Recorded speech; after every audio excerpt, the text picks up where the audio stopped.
Olá amigos, daqui o vosso companheiro de aventura João Ribeiro para um vídeo fora das minhas playlists e que eu acho que eu entendi que ser importante trazer aqui ao meu canal. Porque muitas vezes eu recebo muitos comentários, até e-mails de subscritores e até de não subscritores no meu canal que me colocam muitas vezes a mesma questão. Qual é o caminho que eu tenho que seguir para ser um programador? Okay? Para ser um desenvolvedor. E mais especificamente até há muitos que me perguntam, ok, mas eu quero ser um desenvolvedor da web, eu quero saber fazer páginas de internet, programar back-ends, front-ends, etc. E qual é o caminho que eu devo seguir? Quais são as linguagens de programação que eu devo aprender? Como é que eu devo fazer? Como é que eu devo gerir o meu estudo, etc. Então eu neste vídeo vou procurar sintetizar aquilo que é a minha opinião. E deixo um sublinhado muito importante em relação a este aspecto. É a minha opinião. Obviamente, outras pessoas poderão ter uma opinião distinta, mas eu penso que no fundamental, pessoas que tenham já experiência em programação web não irão discordar muito da minha posição. Um ponto muito importante sobre esta pergunta, qual é o caminho para ser um programador web, é que normalmente esta pergunta vem associada com mais 2 ou 3 perguntas. Normalmente, o que é preciso aprender? Isto é, quais são as matérias que eu tenho que saber, qual é a informação que eu tenho que adquirir? Uma pergunta extremamente importante que surge muitas vezes: quanto tempo vai demorar? Porquê? Porque as pessoas hoje em dia têm uma desesperada urgência de querer aprender as coisas todas de um dia para o outro, porque acham que o mundo funciona dessa forma. Isto é, nós podíamos chegar ali a uma loja, comprar uma linguagem de programação em pó e chegar a casa e misturar com água, está instantâneo, beber e já sabemos tudo. E isso de facto assim não funciona. E como é que eu devo estudar também? Qual é o método que eu devo utilizar? Então eu vou-vos dar a minha opinião sobre estas 3 perguntas em concreto. Não quero, contudo, fazer aqui ou passar aqui para a resposta a estas perguntas sem fazer aqui um pequenino ponto de situação do meu canal que tem a ver com isto. Eu sei que a maior parte das pessoas que vêm ao meu canal vêm por via do C Sharp. Okay? Porque o meu canal tem de facto muitas playlists sobre C Sharp e os vídeos mais vistos no meu canal são das playlists do C Sharp. Eu vou falar sobre linguagens para a web e o C Sharp tem uma pequena ligação com a web, através da tecnologia ASP.NET. No entanto, eu quero vos dizer o seguinte: a minha opinião sobre o C Sharp atualmente é, para além de tudo o que se possa pensar sobre uma linguagem fantástica para desenvolver quer aplicações para desktop, quer aplicações para mobile através do Xamarin, quer o desenvolvimento de aplicações para a web através da ASP.NET ou até mesmo para o desenvolvimento de jogos através do Unity Engine. Tudo isto é possível fazer-se com o C Sharp. No entanto, cada vez mais eu estou a mudar a minha opinião sobre o C Sharp, não porque o C Sharp esteja a perder terreno face às outras linguagens de programação, mas eu cada vez mais olho para o C Sharp principalmente como a melhor linguagem de programação para aprender outras linguagens de programação. O que é que eu quero dizer com isto?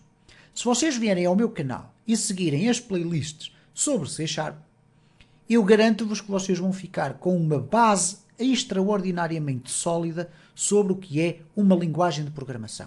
Se vocês souberem programar em C Sharp, mais facilmente vão conseguir perceber como programar em outras linguagens de programação. Não em todas, já iremos ver quais, mas em muitas linguagens de programação. Dou-vos um exemplo. Por exemplo, quem quiser aprender a programar em PHP e já souber programar em C Sharp, vai ter muito mais facilidade em perceber como escrever código em PHP. Porquê?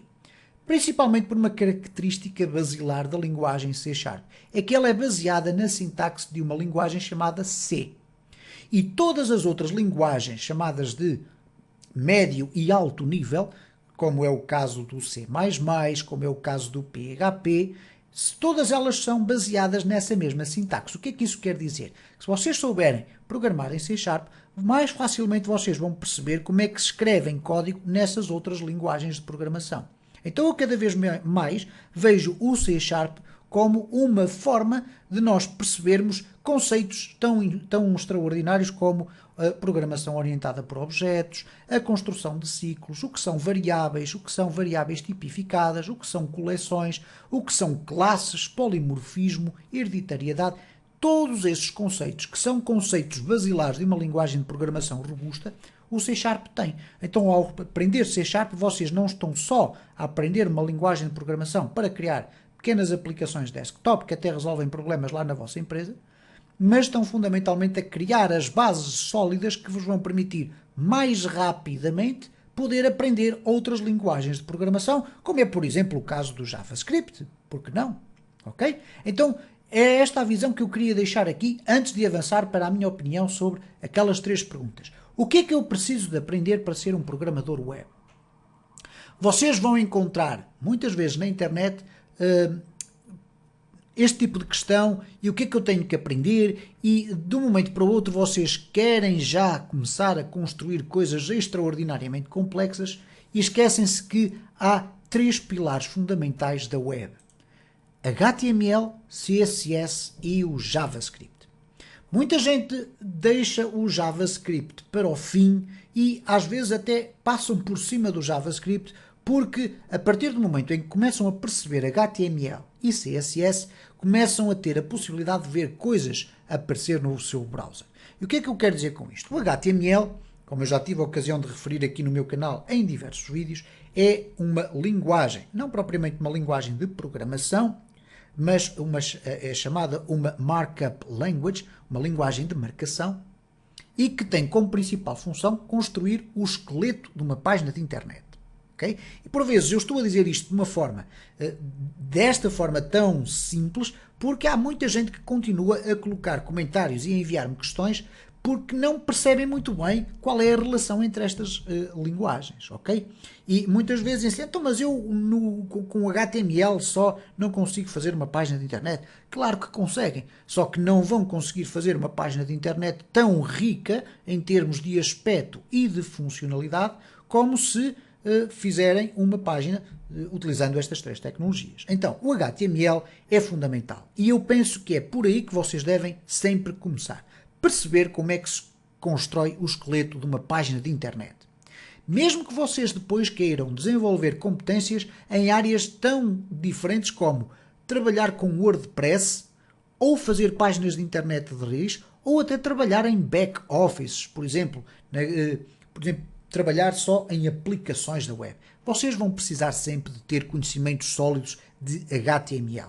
Há muitos sítios onde vocês podem procurar informação sobre isto. Um dos locais extraordinários chama-se W3 Schools, onde tem a informação de uma forma muito sintética, muito simples de perceber para quem se quiser iniciar, mas como é óbvio eu não poderia deixar de dizer que no meu canal vocês também conseguem encontrar playlists muito completas sobre estas matérias. Depois vocês têm o CSS.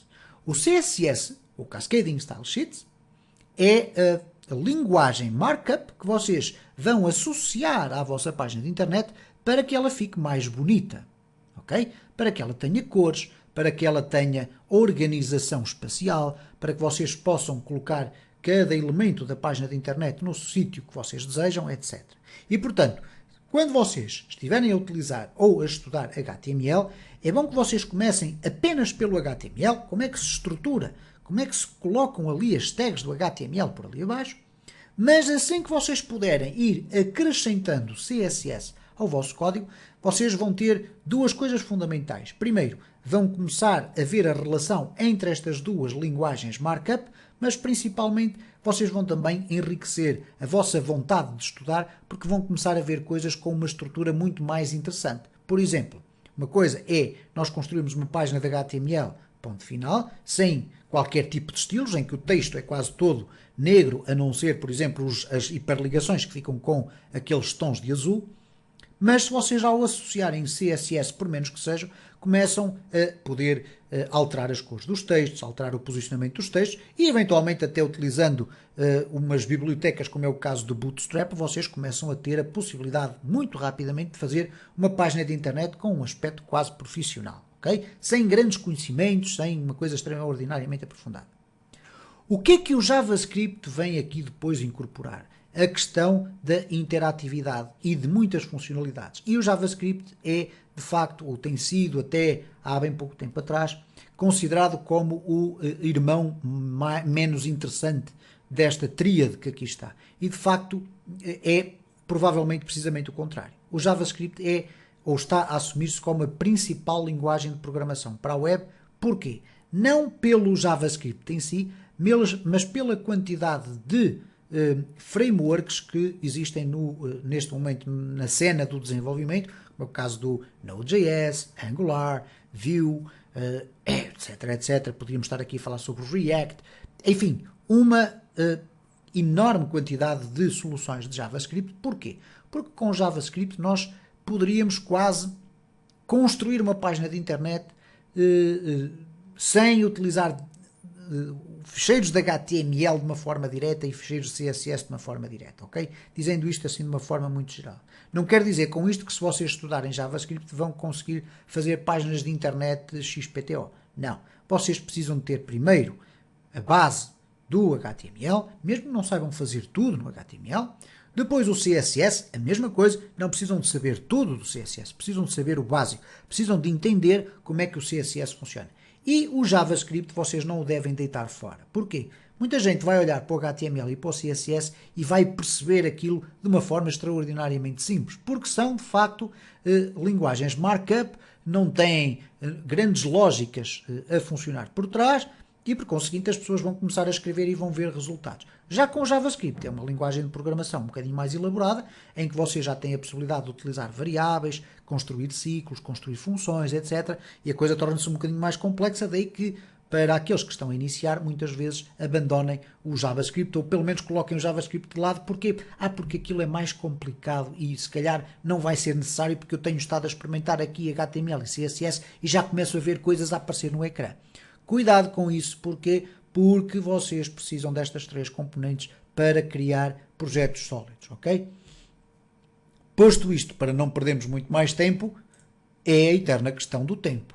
Quanto tempo vai demorar? Quanto tempo é que eu vou demorar a aprender isto? Eu tenho pessoas a perguntarem-me, quer por comentários, quer por e-mail, se eu acho que um ano é suficiente, ou se eu acho que 2 meses é suficiente. Ora, como vocês devem calcular, não existe uma resposta taxativa para esta pergunta. Porquê? Cada pessoa tem o seu ritmo, cada pessoa tem as suas dinâmicas, as suas estratégias, etc. e as suas disponibilidades, e por conseguinte seria uma barbaridade da minha parte eu estar a dizer aqui, garanto-vos que daqui a 6 meses, se vocês começarem hoje, vocês vão ser ou vão estar com os conhecimentos necessários para conseguir resolver qualquer problema.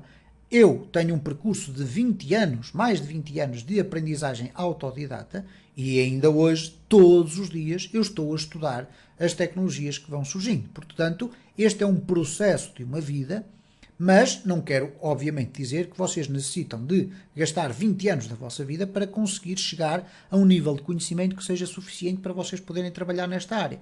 Okay? Então, aquilo que eu vos posso dizer em relação a isto é que é o seguinte: o tempo vai sempre depender do vosso grau de compromisso e também da vossa capacidade de organização e de foco naquilo que vocês estão a aprender. Eu já vos disse que a minha sequência, aquilo que eu entendo ser a sequência, é começarem pelo HTML, irem introduzindo o CSS e quando vocês tiverem conhecimentos de HTML e de CSS relativamente sólidos, entrarem com o JavaScript, ok? E quando vocês começarem a perceber aqui estas três linguagens, mesmo não percebendo nada de uma framework de JavaScript, como é o caso do Angular, ou do Vue, ou do React, nada disso. Não é necessário para vocês perceberem o básico, aquilo que é fundamental para depois poderem, mais tarde, avançar para outras aprendizagens, ok?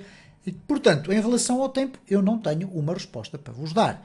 Posso-vos dizer que não vai ser numa semana, não vai ser certamente num mês que vocês vão conseguir adquirir os conhecimentos necessários para poderem desenvolver projetos interessantes, ok? Então, o mais aproximado que eu vos posso dizer é que, eventualmente, se vocês se dedicarem bastante ao HTML, eu estou convencido que em 2, 3 semanas vocês vão estar ligeiramente à vontade com HTML, já vão perceber como fazer o fundamental. Ao fim de 1 mês e meio, 2 meses, eventualmente, vocês já vão saber trabalhar com um formulário, etc. E já vão poder ter aqui alguma margem de manobra para construir o vosso esqueleto. No meio dessa aprendizagem, vocês estão a começar a introduzir o CSS.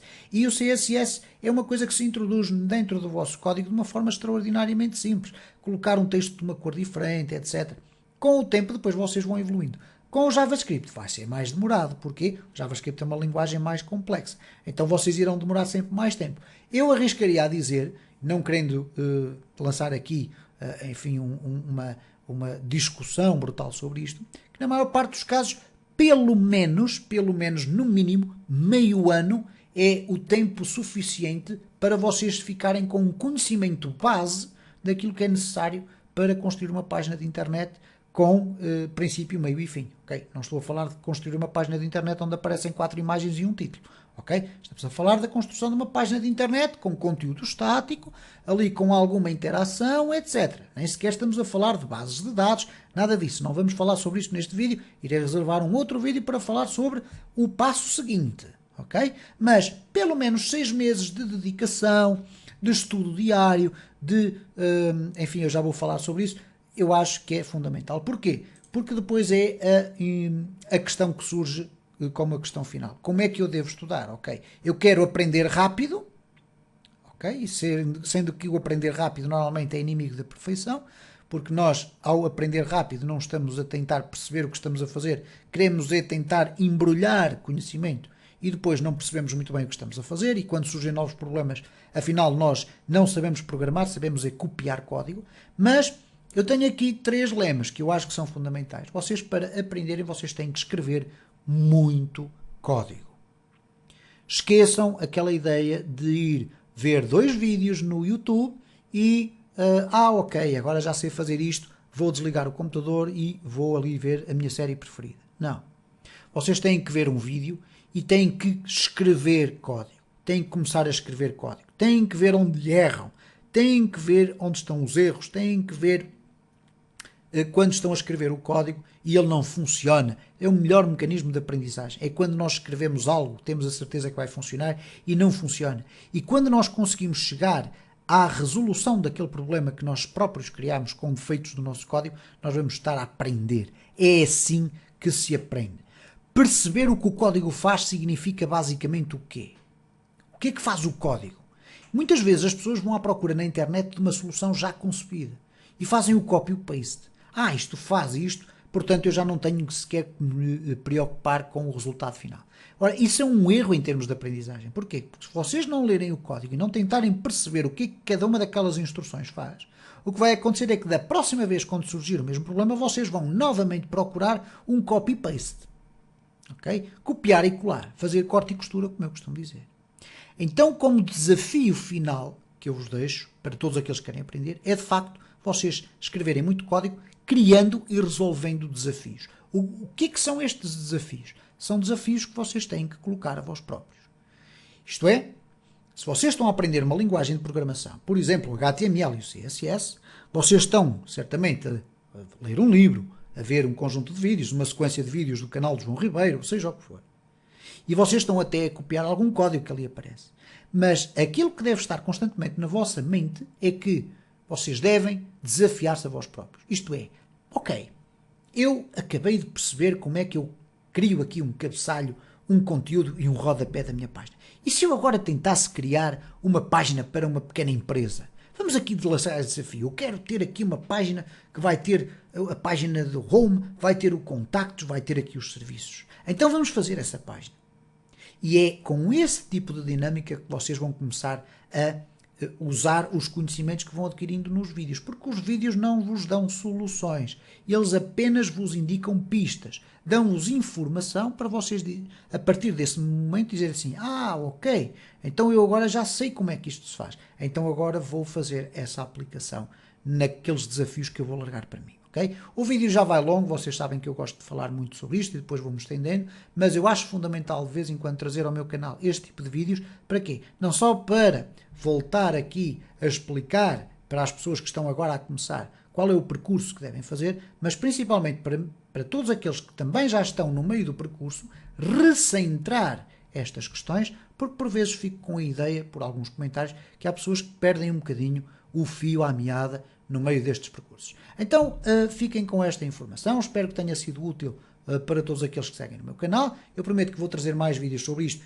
e alguns deles não tão aprofundados em termos técnicos, outros com um aprofundamento técnico muito maior, para eu vos ir dando algumas pistas sobre o caminho que vocês devem percorrer, em minha opinião.